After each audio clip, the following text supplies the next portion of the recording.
Bonjour à tous, dans cette vidéo je vais vous présenter la marche dans le Tai Chi Chuan.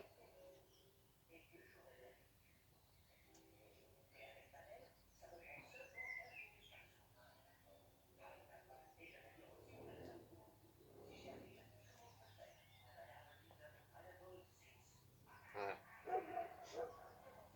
Donc, tout le poids sur une jambe, je ramène mon pied, je me pose juste la pointe du pied au sol et je pivote mon bassin pour avoir mon épaule devant en protection. Donc il y a toujours un mouvement au niveau du Dai Mai que maintenant vous connaissez, le vaisseau ceinture.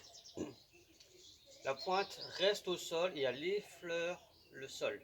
Puis je vais poser le talon et dérouler la plante et la pointe. 70% du poids sur la jambe avant, 30% sur la jambe arrière. Je suis sur deux lignes, c'est-à-dire pas comme ceci, les jambes écartées. La largeur du pied, c'est la largeur d'un pas normal. Voilà, pas plus grand comme dans les arts martiaux externes comme le karaté par exemple. Donc, je remonte, voilà. Je tourne mon bassin, je garde le point du pied au sol, elle effleure le sol, je pose le talon et je déroule mon pied. Puis, je vais basculer mon bassin, lever la plante du pied, tout le poids du corps sur la jambe arrière, repivoter mon bassin, ouvrir le pied avant à 45 degrés, ramener au centre ma jambe arrière et recommencer le même mouvement dans cet enchaînement.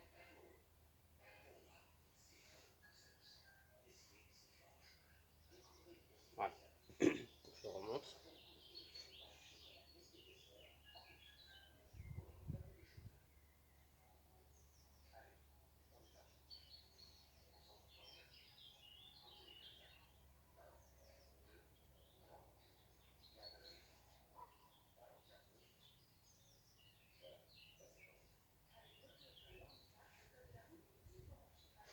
Inspire quand on va derrière.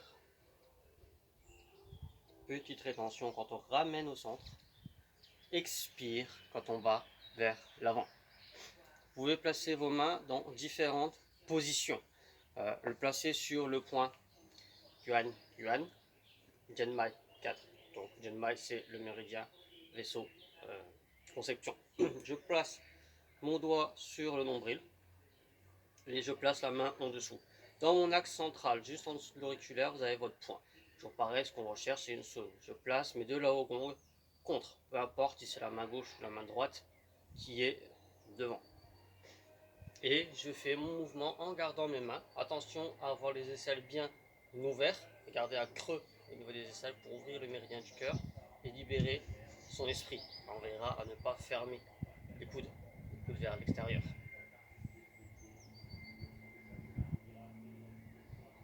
Pareil. Inspire, tête arrière, j'absorbe. Rétention. Expire. Notez bien le mouvement de mon bassin. Puis vous pouvez placer vos mains dans différentes positions. Placez au niveau de la ceinture.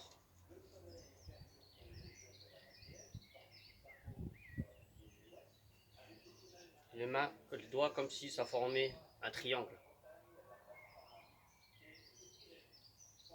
Donc les coudes légèrement vers l'avant, les épaules légèrement vers l'avant aussi. Vous pouvez également travailler au niveau de la poitrine, chakra du cœur. Là, la pointe des doigts dirigée vers l'avant.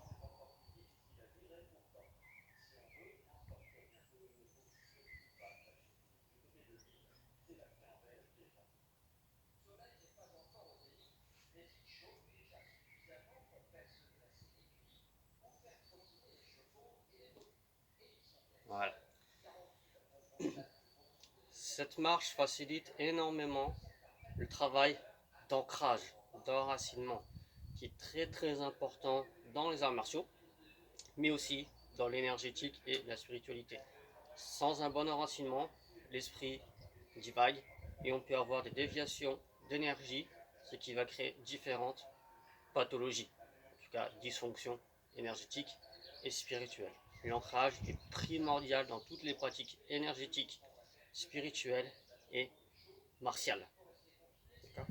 Je rappelle la posture de base qui permet de travailler le relâchement et l'ancrage, c'est Zanzong, la posture dite de l'arbre. On avait déjà vu dans une vidéo précédente. Il faut également la pratiquer avec les mains sur le point Guanyuan qu'on vient de voir dans cette vidéo, ou alors les mains le long du corps en veillant bien à avoir les aisselles là, comme si on avait une petite balle qui écarte les aisselles pour ouvrir le méridien du cœur, entre autres. Voilà. Et là on cherche à se détendre, laisser toutes les tensions s'écouler jusqu'au centre de la terre.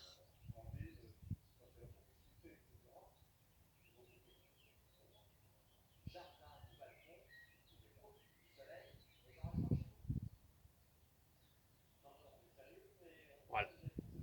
Je vous souhaite donc une bonne pratique. Prenez bien votre temps pour assimiler cette marche-là. Elle demande énormément d'années de pratique afin qu'elle puisse s'acquérir.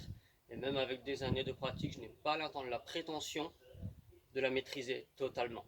Je pense qu'il y a encore beaucoup de choses à explorer dans cette simple marche d'un point de vue énergétique et spirituel. D'accord. Cette marche-là est la base du Tajichuan.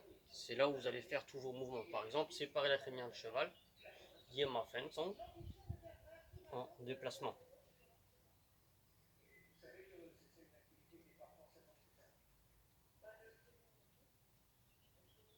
Bien, brosser le genou en avançant, aussi à bout.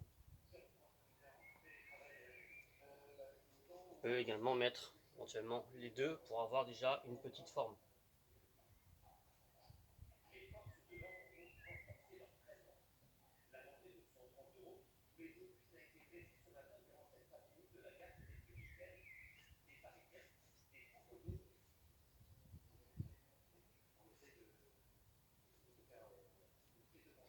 Voilà.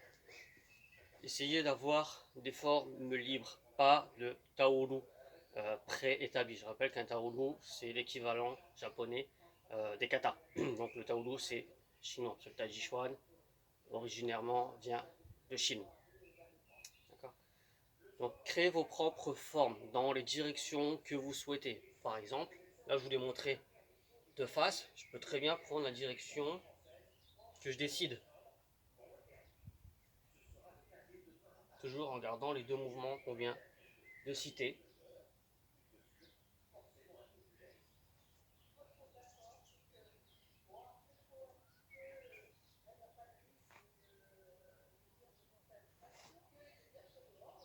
Voilà. Une chose à rajouter sur le déplacement au niveau des pieds, un petit oubli tout à l'heure, c'est d'avoir la pointe du pied, c'est-à-dire le gros orteil qui nous indique la direction. C'est-à-dire que là, je vais devant, donc mon gros orteil est dirigé vers l'avant et non pas sur le côté ou bien en interne. Regardez bien le pied, le gros orteil qui vous donne votre direction. Si maintenant je veux aller sur ma diagonale, naturellement je vais pointer mon gros orteil vers la diagonale pour pouvoir pivoter. Notez également la position de mon pied arrière, bien que là ouvert à peu près à 45 degrés, il ne reste pas à 45 degrés. Pour que je puisse libérer mon vaisseau ceinture, qui soit et mon buste dirigé vers l'avant. Le pied devra tourner légèrement. C'est à vous de vous adapter, à trouver la bonne posture, toujours à travailler dans le relâchement. Voilà, si vous avez des questions, n'hésitez pas à me contacter sur le lien qui est en dessous de cette vidéo ou sur Facebook pour les gens qui sont sur Facebook. Voilà. Je vous souhaite une bonne pratique et une bonne santé. Merci.